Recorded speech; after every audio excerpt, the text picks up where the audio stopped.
In the meantime, though, very happy to bring in always a brilliant guest, Tony Evans of the London Independent. Tony, great to have you on. Hi, Joe. How are you? Yeah, very well. So you were at Craven Cottage for the 12:30 kickoff. Craven Cottage generally seems like a very pleasant, refined kind of a venue, not like going into the Lions Den at 12:30 on a Saturday. No, it's but no one seems to have woken up and that realised that there was a season on, at least in the Liverpool side of things. The Liverpool section was very quiet. I was sitting in with the Fulham fans, and they were quite lively. But Liverpool, the crowds were flat, the team were flat, and it wasn't a great way to start the season. Entertaining game, but certainly, give the title trophy to Manchester City now. No, seriously, there's a long way to go. It was a poor start, but there's much more to come from Liverpool. Tony, Jurgen Klopp was particularly withering in his assessment of the performance. He's often pretty upbeat, even after a not so great result. What was it about the Liverpool performance which so irked Jurgen Klopp, do you suspect? Oh, well, they were absolutely dreadful. The midfield as a whole were awful. And you'd think that was close to his first choice midfield. Fabinho was dreadful. Probably the worst game I've seen him for a long time. Thiago had one of those games where nothing came off. Henderson worked hard, but toiled, going nowhere.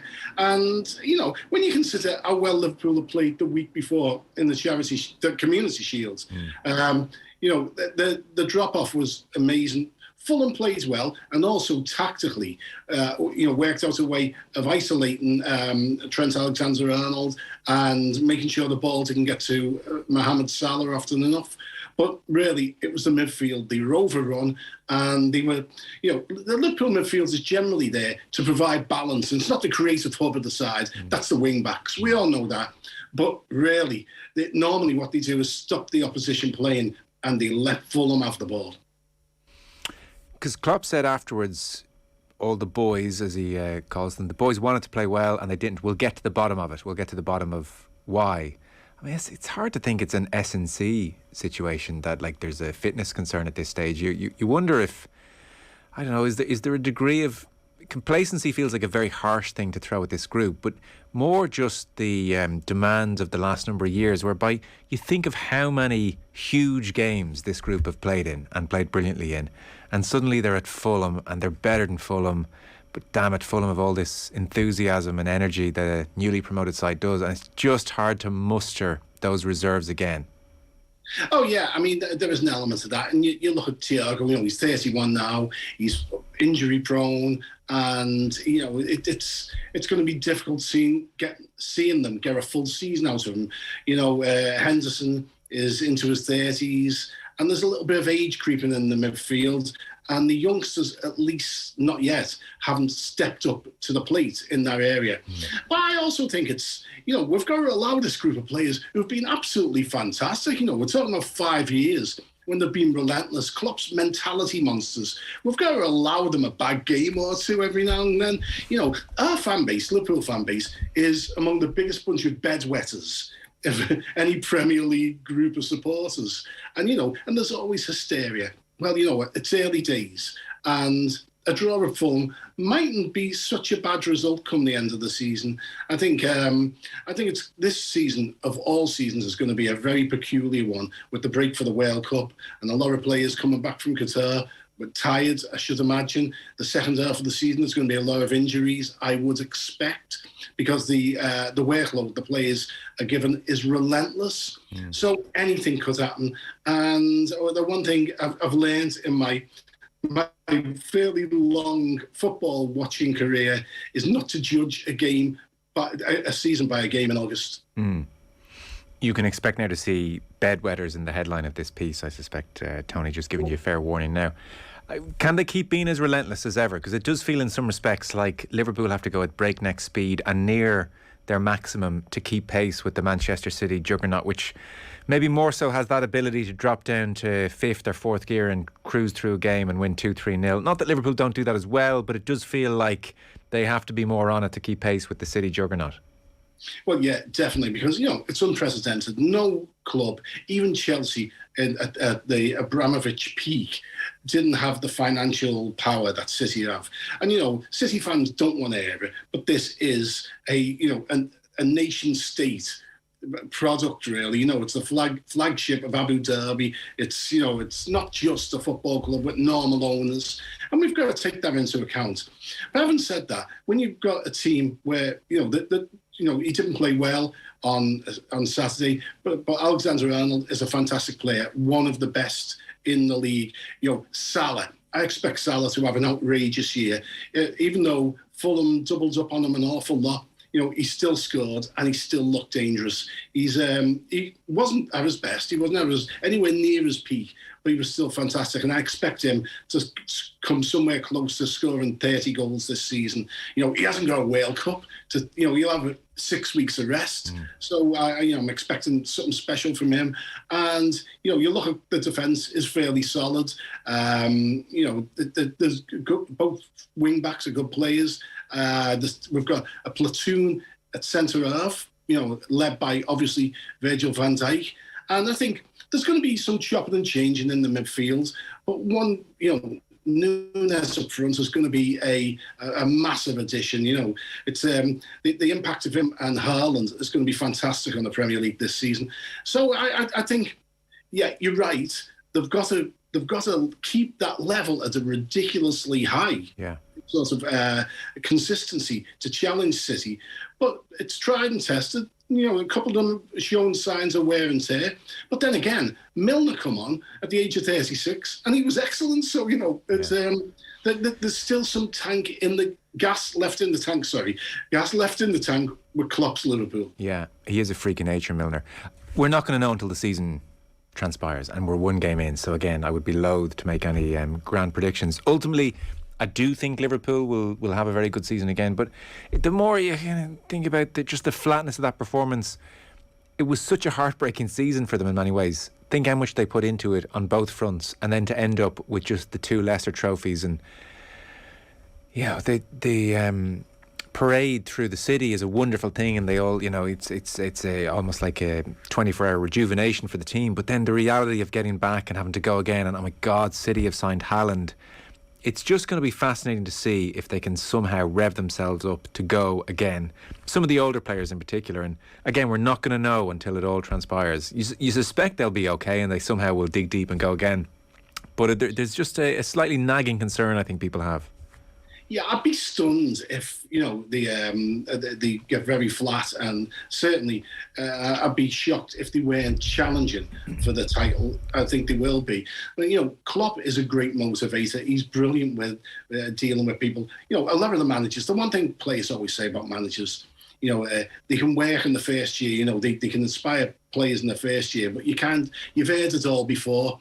And you in the second year you stop listening to him, and the third year is deadly for them. But Klopp's got that knack of, it doesn't get old. He's always got the ability to lift the team, and I think he's rejuvenated. He was rejuvenated last season, and he's as eager to go as he can be.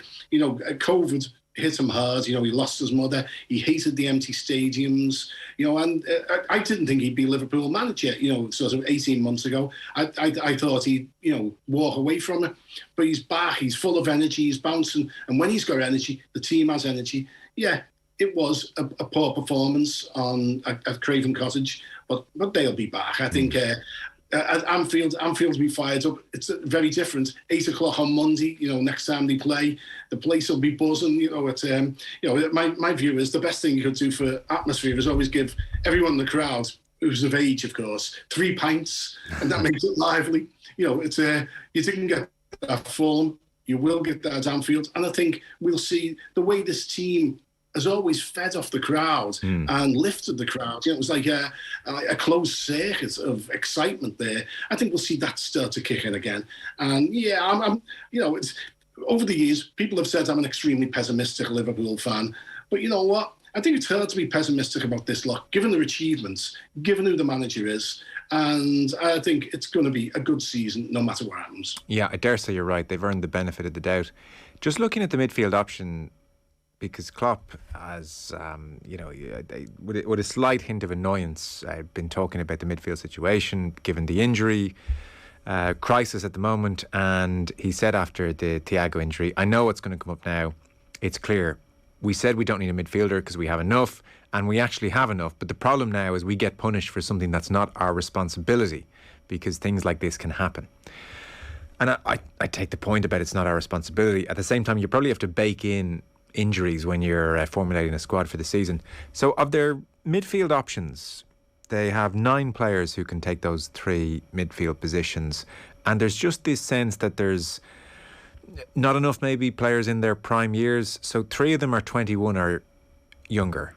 And then you've got Thiago, Henderson and Milner into their 30s. So really you're left with Fabinho, Oxlade-Chamberlain and Keita, who are really in their prime years. And as you said, it's maybe not the most creative engine room. Thiago will have the odd flourish and Henderson might nick the odd goal, but it's predominantly the wing-backs who are providing that creative outlet. Would you have a sense that another signing there could make a big impact? And why the reluctance, do you think, on Klopp's part? Well, I think the plan, they've always said, was to refresh the midfield next season, so next summer, 2023.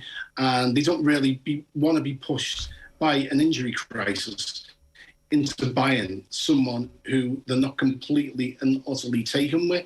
I think if the right person became available, they'd certainly go into the market.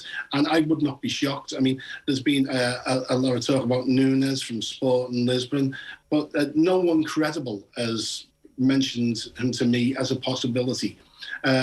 So, they like Bellingham. Everyone likes Bellingham. But he was the idea was to go looking for him next year. But I think the problem is that Oxlade-Chamberlain really is not going to factor in. He's I think between injuries and he's never recovered his form. I think Keita is the one that the pressure's on. He needs to step up. He's been at Anfield a long time now. He's never lived up to his expectations. Although they still like him, they still think he's got enough talent. I don't think he's wholly trusted by Klopp, which is a problem.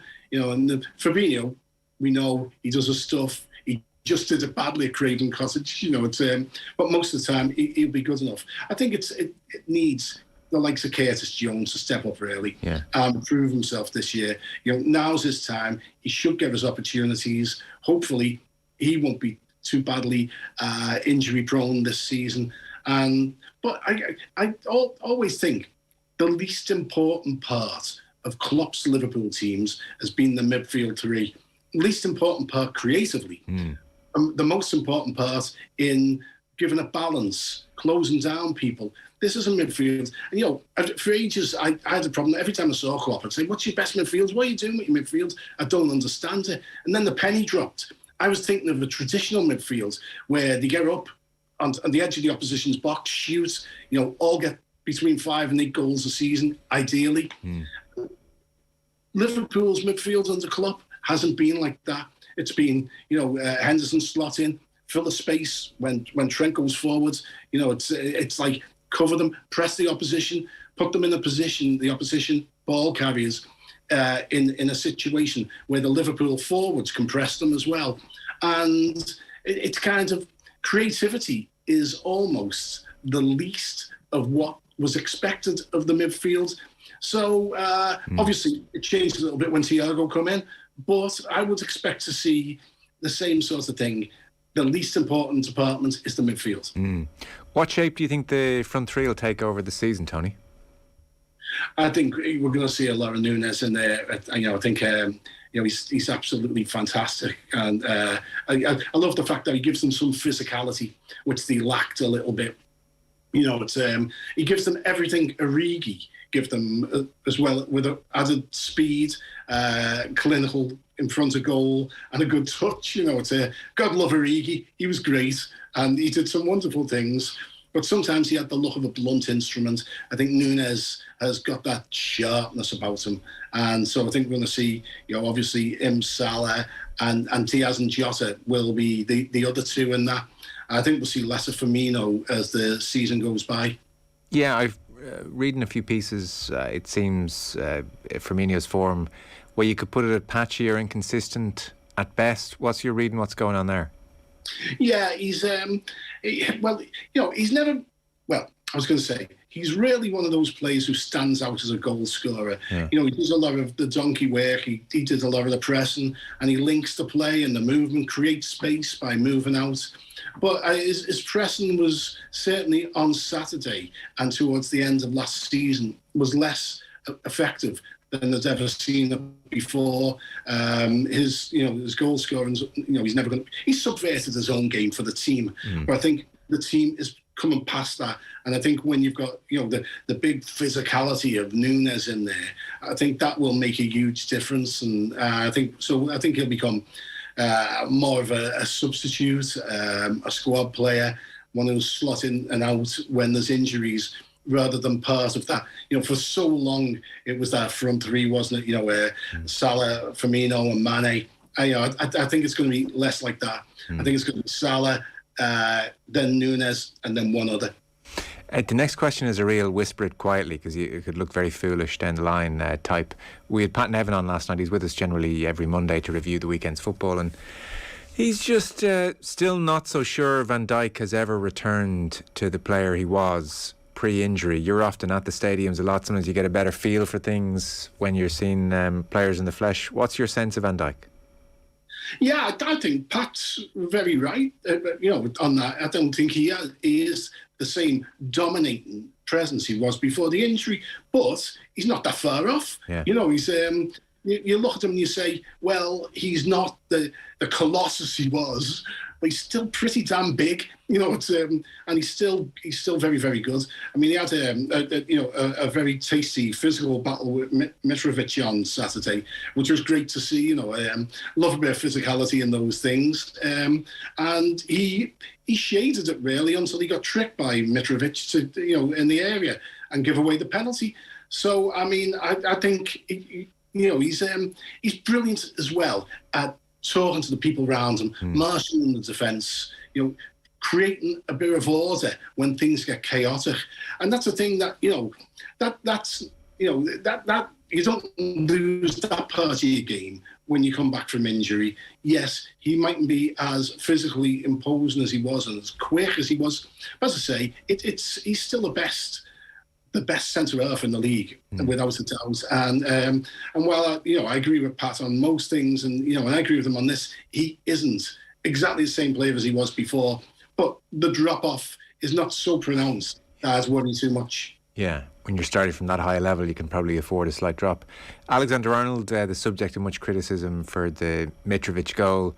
I was listening to Tony Cascarino make the point that, and he's scored his fair share of Mitrovic-esque goals from that back post position.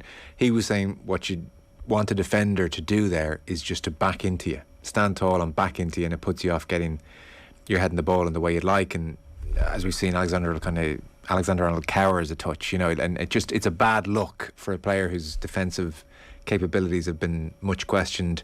The last competitive game we really saw was the Real Madrid game, and again it was a bad night for him. He's such a interesting player, Alexander-Arnold, in that he's so gifted and so brilliant, and Klopp clearly figures that over the course of 60 games the good so far outweighs the bad that it's a no-brainer to have him in the team. And yet Gareth Southgate figures tournament football akin to a Champions League final, one-off games, I just can't trust him. At 23, is he showing signs of improving defensively? Like those Mitrovic moments, he needs to tidy them up sooner rather than. Yeah, I mean, it was quite funny because, sort of being there, and as I say, in amongst the Fulham fans, and my first reaction was, whoa, Mitrovic has just made Trent his bitch. And like he just blew through him, it's one of them. But then again, I'd suspect if Mitrovic can get any fullback in the league isolated on that back post, he's going to do the same. And you're right, it's a risk-reward situation with Alexander-Arnold. It's you know that they're going to be able to get in the ball behind him, and that's where you'd expect Matip, who's quick, and of course you've got Virgil van Dijk. You'd expect them to give him some cover, and that's where more than anything, people criticise Henderson really heavily. He's one of the whipping boys of the Liverpool fans, and he has been for a long while. But one of the things that Henderson has done so well over the years is get into that area behind him give them some protection. And, talking about the Champions League final, I was really impressed by Ancelotti's tactics. Ancelotti, and I've written it a million times, I say, he's not a tactician, one of them. He's a finisher, he gets good players and puts them in the position. But actually, what he did is he overloaded the Liverpool right. And he didn't want the ball coming to Trent Alexander-Arnold or to Mohamed Salah. He let Liverpool have the ball on the left. He let Andy Robertson have it. He let Diaz have it, who had his worst game in a Liverpool shirt. And it was brilliant. He stopped Liverpool's most dangerous people. So when you've got managers like that accounting for you and worrying about you, it shows what tremendous talent you have. And he is a tremendous talent. It's one of the reasons Southgate probably won't win the World Cup is because of his timidity in situations like that. Southgate has got tons of speed available and pace, speed available to him. And he sometimes, when the teams he picks, manages to neutralise that. And thankfully, I'm not an England fan, so I'm not upset by it. But fair enough. It's one of those things where I think when you've got, I hate this modern words we keep hearing, generational. It's what a load of old tosh. But Alexander-Arnold is one of those players who's special. Who out of sort of players as contemporaries, he stands out and he can offer so much. And yet, in that risk reward, I'd always have him in the team. And occasionally, he's going to get bullied by a brute like Mitrovic, and it's going to look really bad. Yeah. You know what? Before we know it, we'll be raving about his crosses and his passing and his goals, and everyone will forget this. No, I think that's very fair. He won't be the last player that Mitrovic dominates either in the air, you suspect. I should let people know Rory Gaffney has scored for Shamrock Rovers. They are now 4-1 up on aggregate in North Macedonia, which means they will be into a Europa League playoff, you would think, and certainly guaranteed at least Conference League football. So European group stage is coming to Shamrock Rovers one way or another, it would appear. They're 4-1 up on aggregate. We're talking with Tony Evans of the London Independent. Just a thought, because you've been covering English football for a very, very long time, so you're the perfect person really to put this to. This is the 30th anniversary of the Premier League. It is staggering the extent to which it's been financially and in so many other ways just a runaway success story. It is now probably the de facto, Tony, Super League of any league in the world. It's home to all the best managers. It's home to the best players. There was a time where the best would go to Spain and Barcelona and Madrid, and now we're seeing the likes of Haaland come to England. It's just become the most gargantuan league in the world by some distance. I heard somebody made the point, I think it was Miguel Delaney, that even the Italian league in its pomp in the 80s wasn't as dominant over the others as the Premier League is currently. So this is where we are in year 30. Yeah, and it's amazing because I remember before football, and when you could get up in the morning, decide to go get on a game, you could actually buy a train ticket at the station. It was reasonable. Go to the ground and pay in at the gate. Oh my God! Now you need a letter from the Pope to get into the stadium, a Premier League stadium. It's ridiculous.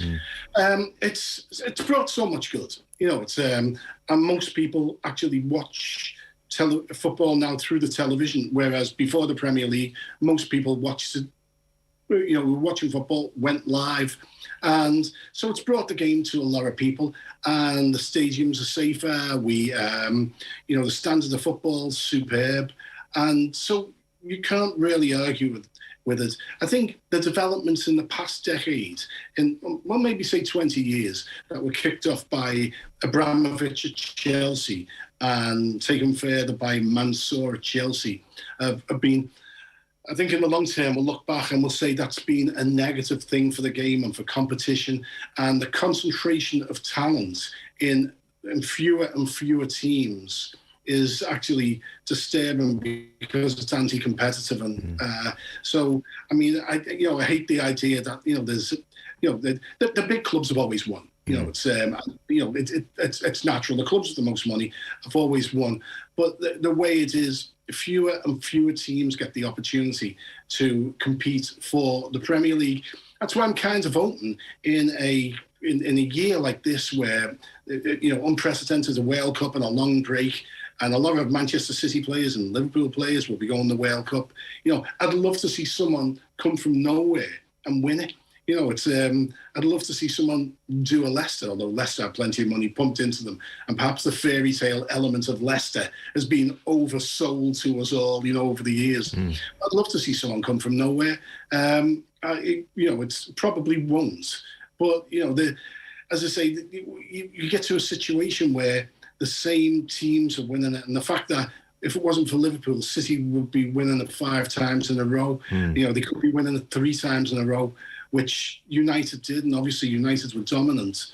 But there is, when you look at the squads that City are building and the infrastructure they put in, I think there's less and less likelihood that people will challenge them going forward, and I'd hate to see the Premier League become a one-horse race on a more or less annual basis.